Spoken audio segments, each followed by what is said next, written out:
Good morning all of you dear students. आज हम मानव के अनुसार राजा के कार्य या राज्य का कार्यक्षेत्र क्या होना चाहिए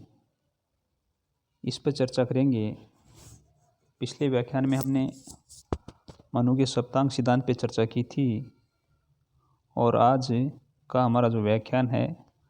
वो राजा के कार्य या राज्य का कार्यक्षेत्र पर रहेगा। क्योंकि मनु ने राज्य संबंधी अपनी समस्त व्यवस्था में राजा को केंद्रीय स्थिति प्रदान की है और मनु ने राज्य की उत्पत्ति के स्थान पर राजा की उत्पत्ति का उल्लेख किया है, तो इनमें कोई अंतर नहीं है। राजा का जो कार्यक्षेत्र है या राज्य का कार्यक्षेत्र क्या होना चाहिए, एक राजा को अपनी प्रजा के लिए क्या करना चाहिए, इस पर हम चर्चा करेंगे। हालांकि मनुस्मृति में राज्य के कार्यक्षेत्र की वैसी विस्तृत विवेचना नहीं की गई है जिस प्रकार कौटिल्य के अर्थशास्त्र या शुक्र नीति शास्त्र में राज्य के जो कार्यक्षेत्र या गतिविधियां या दायित्वों का वर्णन जितनी विस्तार के साथ किया गया है। लेकिन फिर भी मनु के अनुसार एक राजा के क्या दायित्व होने चाहिए उस पर इसमें चर्चा की गई है। मनु मानता है कि प्रजा की रक्षा, प्रजा के लिए लोक कल्याण और सामाजिक व्यवस्था का निर्वहन एक राजा को भली भांति ढंग से करना चाहिए। मनु के अनुसार राज्य का जो पहला कार्य है वो है प्रजा रक्षण और मनुस्मृति में प्रजा रक्षण को ही राज्य का सबसे प्रमुख कर्तव्य माना गया है। क्योंकि मनुस्मृति में कहा गया कि जब चारों तरफ अराजकता के वातावरण था, अराजकता की स्थिति थी और जब चारों तरफ मत्स्य न्याय ने जन्म ले लिया, तब इस स्थिति से छुटकारा पाने के लिए ब्रह्मा ने राज्य की रचना की और इस प्रकार राज्य की जो रचना है वो प्रजा की रक्षा के लिए हुई है। तो राज्य और राजा का जो अस्तित्व है उसका औचित्य ही प्रजा की रक्षा करना है और प्रजा की रक्षा ही राजा का प्रथम दायित्व है। मनु का मानना है कि राज्य के द्वारा या राजा के द्वारा जो आपराधिक प्रवृत्ति के लोग हैं उनसे प्रजा की रक्षा की जानी चाहिए और राजा द्वारा ये कार्य दंड शक्ति के प्रयोग के आधार पर ही किया जा सकता है। जो शक्तिशाली व्यक्ति हैं वो निर्बल व्यक्तियों के प्रति उचित व्यवहार करें, इसके लिए राजा को आवश्यकता अनुसार दंड शक्ति का प्रयोग करते रहना चाहिए और दंड के माध्यम से ही जो शक्तिशाली व्यक्ति हैं व्यक्तियों को निर्बल व्यक्तियों पर अत्याचार करने से रोका जा सकता है और राजा अपने राज्य में अनाचार, व्यभिचार, चोरी, डकैती आदि को दंड के माध्यम से रोक सकता है। इसके अलावा मनु का मानना है कि आंतरिक सुरक्षा के साथ साथ आपराधिक तत्वों से प्रजा की रक्षा करने के साथ साथ जो बाहरी आक्रमण है उससे भी राज्य की सुरक्षा करना राजा का महत्वपूर्ण दायित्व है। और मनु कहता है कि इस बाहरी आक्रमण से राज्य की सुरक्षा के लिए राजा को विवेक से कार्य लेना चाहिए। क्योंकि युद्ध से प्रजा की हमेशा और राज्य की हमेशा हानि होने की आशंका रहती है। इसलिए मनु राजा को ये परामर्श देता है कि युद्ध को तभी अपनाया जाना चाहिए जब ऐसी स्थिति उत्पन्न हो जाए या अनिवार्य होने पर ही राजा को युद्ध करना चाहिए और युद्ध इस प्रकार होना चाहिए, ऐसी रीति नीति से राजा को युद्ध करना चाहिए जिससे उसकी प्रजा को न्यूनतम हानि हो। तो प्रजा की रक्षा के अंतर्गत मनु बाहरी आक्रमण से राज्य की सुरक्षा के साथ साथ आंतरिक क्षेत्र में भी शांति व्यवस्था स्थापित करने की बात करता है। तो दोनों ही बातें मनु के प्रजा रक्षण में आती हैं, आंतरिक सुरक्षा और बाहरी आक्रमण से रक्षा मनु के अनुसार राजा का प्रथम कर्तव्य है। मनु के अनुसार राजा का जो दूसरा कर्तव्य है वो है लोक कल्याण है। मनु का मानना है कि राजा का अनिवार्य दायित्व है कि वह अपनी प्रजा के जो लोक कल्याण के कार्य हैं उनको निरंतर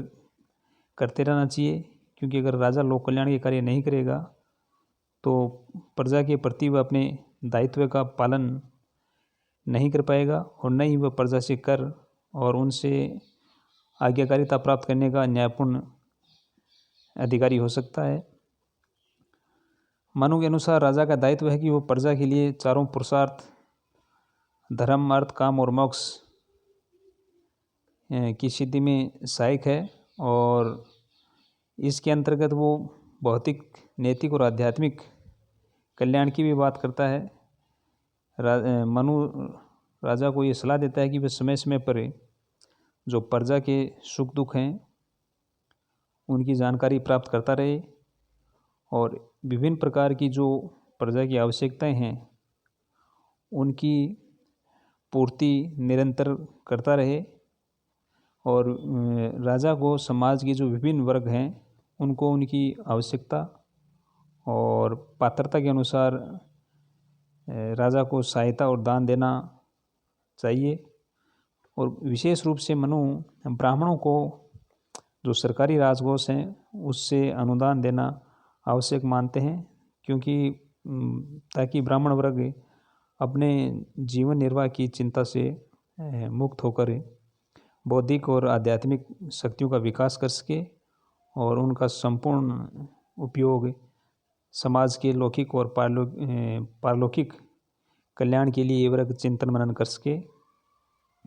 क्योंकि मनु शासक को ये चेतावनी भी देता है कि जिस राज्य में अगर ब्राह्मण जो भूख से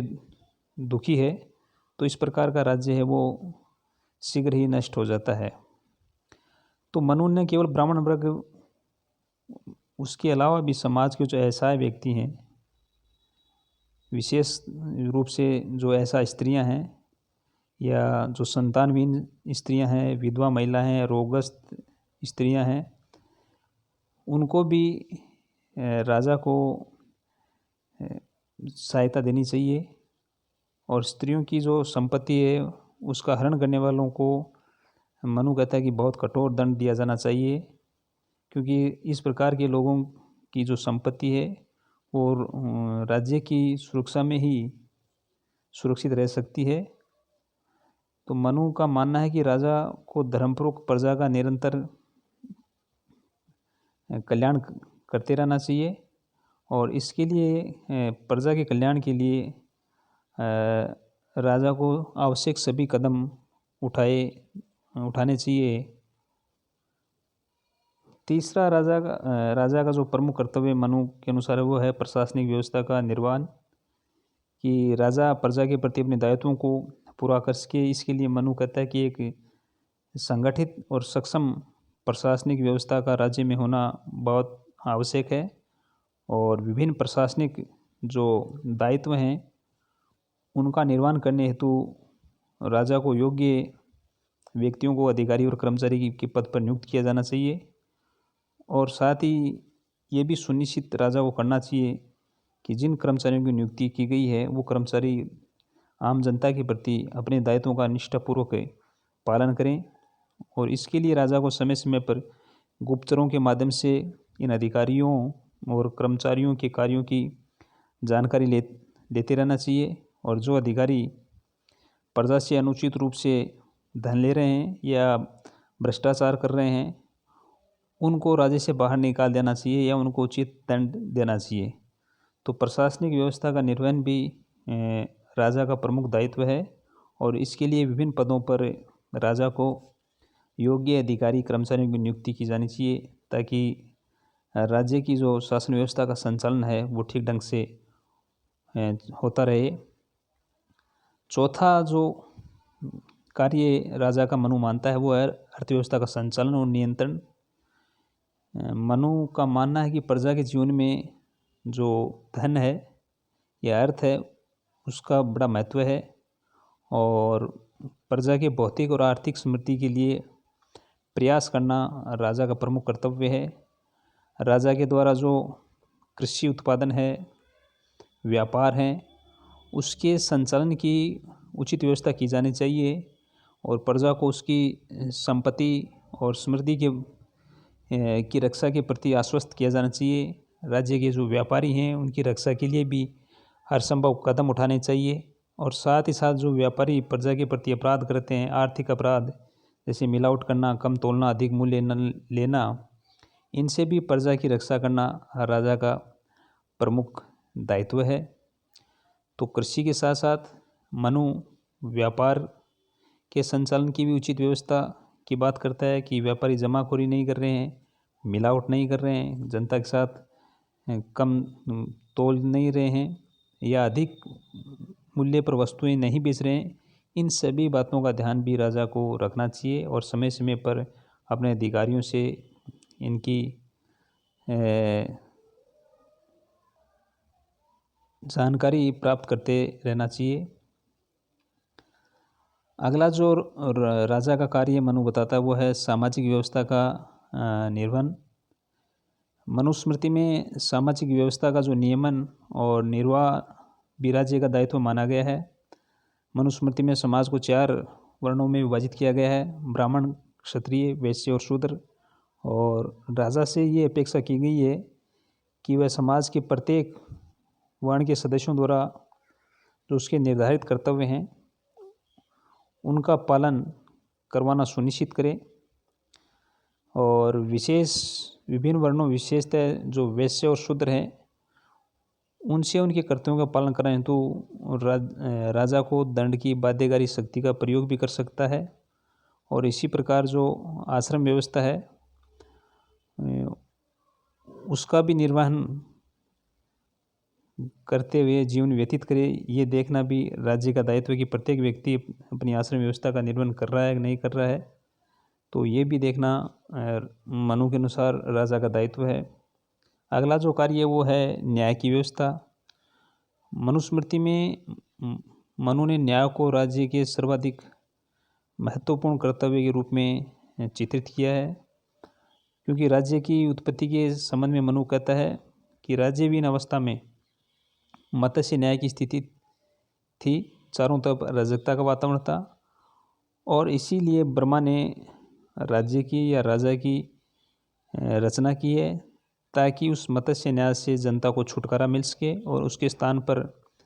धर्म और नीति पर आधारित, न्याय पर आधारित एक राज्य की स्थापना की जा सके। तो मनु का मानना है कि राज्य में धर्म, नीति व न्याय को प्रतिष्ठित करना राजा का परम कर्तव्य है और राजा के द्वारा नागरिकों के जो आपसी विवाद हैं उसका इस प्रकार से निर्णय किया जाना चाहिए कि सभी व्यक्तियों में सुरक्षा की भावना हो, न्याय के प्रति विश्वास हो और जो संबंधित अधिकारी हैं वो न्याय करते समय किसी दुर्भावना में या किसी लोभ में ना आकर न्याय करें। न्याय का जो कार्य है वो पूरी निष्पक्षता के साथ किया जाना चाहिए और निष्पक्ष न्याय की स्थिति में ही जो राज्य के समस्त व्यक्ति हैं वो अपने कर्तव्य पालन में संलग्न रह सकते हैं। तो मनु का मानना है कि जो रिश्वतखोर हैं, धोखेबाज हैं, दुष्ट व्यक्ति हैं उनको दंडित किया जाना चाहिए और जो गलत कार्य कर रहे हैं उनको दंडित किया जाना चाहिए और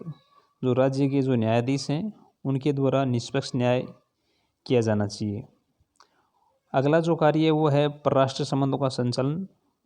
मनु ने परराष्ट्र संबंधों के संबंध में भी राजा को ये सलाह दी कि विवेकपूर्ण ढंग से जो परराष्ट्र संबंध है उनका संचालन किया जाना चाहिए और ये भी राजा या राज्य का आवश्यक कार्य है, क्योंकि बाहरी आक्रमण से राज्य की रक्षा करना राजा का अनिवार्य दायित्व है। तो मनु का मानना है कि परराष्ट्र संबंधों के संचालन में राजा को इस प्रकार विवेक के आधार पर कार्य करना चाहिए कि ताकि राज्य अनावश्यक युद्ध में ना पड़े और राज्य की उसके सम्मान की भी साथ साथ रक्षा हो सके। तो इसके लिए मनु मंडल सिद्धांत और षटगुणी नीति के जो विवेक सम्मत उपाय हैं उनके पालन हेतु राजा को आवश्यक निर्देश देता है। इसके अलावा भी मनु का मानना है कि राजा को समय समय पर यह करवाने चाहिए और राजा के द्वारा अपनी प्रजा के प्रति पिता के समान व्यवहार किया जाना चाहिए, क्योंकि प्रजा का पालन करना राजा का श्रेष्ठ धर्म है और प्रजा पालन द्वारा ही